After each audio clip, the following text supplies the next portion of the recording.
Our next guest is a best-selling author whose latest book, A Table for Two, is on sale now. The TV adaptation of his fantastic novel, A Gentleman in Moscow, airs Sunday nights on Showtime. Let's take a look. According to local folklore, there is a tree deep within the forest with fruit as black as coal. And if you can find this tree and eat of its fruit, you can start your life anew.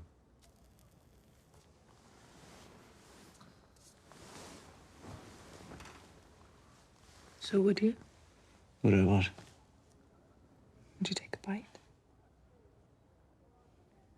How could I possibly relinquish the memory of this?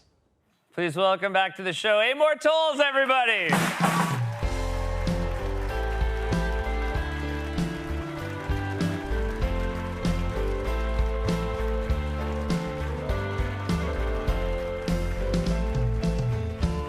Welcome back. Good to be back. I loved your book, A Gentleman in Moscow, and I think the show is fantastic. I'm wondering, as someone who provides, obviously, the source material for an adaptation like this, do they send you cuts of the show as they're making it? Yeah, well, that's sort of a setup for this is about, I'm friends with Michael Lewis, Okay. who wrote the Moneyball and The Moneyball, Big of course. Short, and has had multiple books turned into films. And so we're friends, and we were having lunch about a year and a half ago. And he said, how's it going?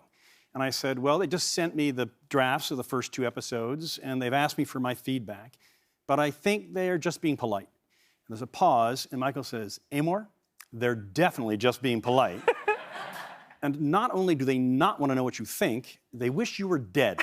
You know, it's like, yeah, okay, all right. Easier to adapt a dead writer's book, yeah. Yeah, that's sort of the idea, I guess. Now, sometimes there are scenes where I imagine the dialogue is almost word for word what you've written, and then other times, you know, due to the, you know, the constraints of an adaptation, they're not. How do you find yourself reacting differently when you're watching? Absolutely. So when you're watching a scene and it's exactly word for word as in the book, my response is usually, oh, that's very good. You know? That's a really nice scene, you know? And then, but then when it's something that they've invented, you know, I start to fidget a little bit in my seat. So I'm watching the 4th episode, I think it is, with my wife, and there's a scene where the Count is talking to his childhood friend Mishka, and it's very emotional. I didn't write it, so I'm getting a little edgy. And it goes on, and so finally, I'm turning to my wife to sort of express my moderate indignation, and she's going, you know, and I'm like, you know, honey, I didn't even write that scene. And she goes, but it's so beautiful, you know? So it's like, all right. I never react emotionally to your writing. I know. That's exactly right, exactly. There was that scene we showed there, the clip. Ewan's talking about a tree. It's very evocative. Was that based on something you had seen? Yeah. Well, so in the story, as the Count says, it's sort of this moment of folklore. Comes from the folklore, and well, late in the series, they were shooting out in the countryside, and then going on set, it's so meticulous. You know, the set people, the props people, the costume people, they're doing such a careful job, and they're so impressive. So they're shooting out in the countryside, and the head writer Ben sends me an email saying, Amor, we found your tree. You know, so I'm looking at it, and there's this giant tree with black apples. And I'm like, I send him immediately an email back, Ben, this is just incredible. You know, it's really amazing. And, you know, of course, I made that up, right? And an email comes back like that saying, yeah, and you know the tree's fake, right? You know?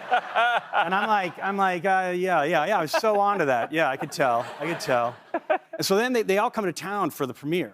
And the day after the premiere, I come home for lunch, and this is hanging on my doorknob. Oh, the black apple. Which is which is that real, you know?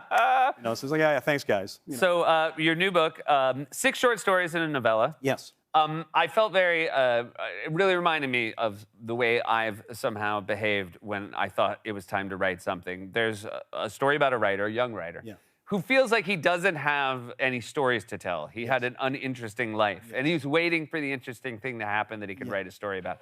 Is that something that reflected your experience as a writer? Yeah, it's not an autobiographical story exactly, but yes, you know, I grew up in a suburb, you know, so it was, the biggest challenges were shoveling snow, raking leaves, you know, painting the fence. Those were the jobs. And so you do it kind of as a young writer, you're, you know, reading Faulkner or Dostoevsky, and I'm like, ooh, this isn't good. You know, like I have not had what I need to become a writer. By the way, Dostoevsky, what he wouldn't give to have raked a leaf. That's true.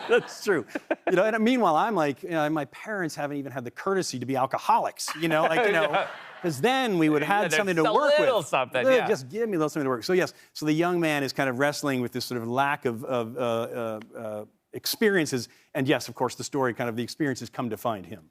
I enjoyed that you made it clear that this story took place 10 years after the invention of the personal computer, but he still goes to a store and buys like paper and pens, and I feel there's a lot of that. I don't know.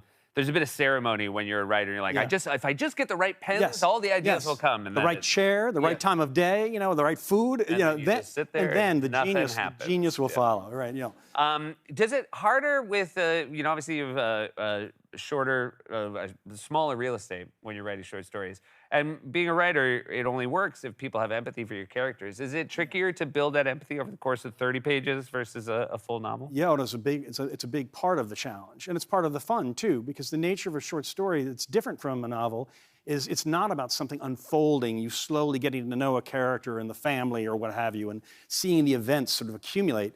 In the short story, you're dropped in, both as the writer and the reader, and you have to meet the person. It's almost like you're sitting in a restaurant overhearing an argument between a man and a woman, and you don't know the context. It's, you know, you can hear it full on, and you're going to leave without knowing how it concludes. You know, and that's sort of the nature of a short story. So you have to bring the reader in to that moment, make it feel vivid and the people real, because you're not going to get to finish to tell them how it all unfolds in the end. The Bootlegger, one of the stories, is based on a thing that actually happened. Yeah. So when I was in my 30s, my wife and I saw that the world famous pianist Eugenie Kissin was coming to Carnegie Hall, first time in America, and I thought, oh, that's something we should do. You know, so I convinced my wife we should go, and we paid for nice tickets and dressed up and went to dinner.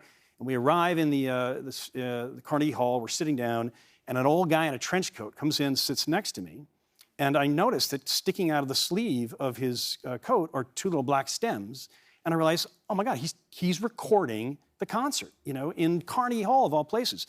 And the musician starts to play, Kissin starts to play, but I'm all wrapped up in the guy, you know, and I'm like, by now I'm like, oh, I'm gonna turn this guy in. Like, I'm like, at the intermission, I'm gonna storm out there, get security, we're gonna come back, and I'll be like, this man is bootlegging, you know, right now, and you know, and sort of to defend musical artists everywhere, you know, sort of some sort of minor superhero was kind of my thing, and but the irony of this story was that the next morning, the New York Times reported that Kissin had the longest standing ovation in recent memory at Carnegie Hall, and I do not remember him playing, you know, because I was spending the whole time, you know, mad at the guy next to me and imagining what would happen. So yes. The good news is there is a recording if you want to hear it. So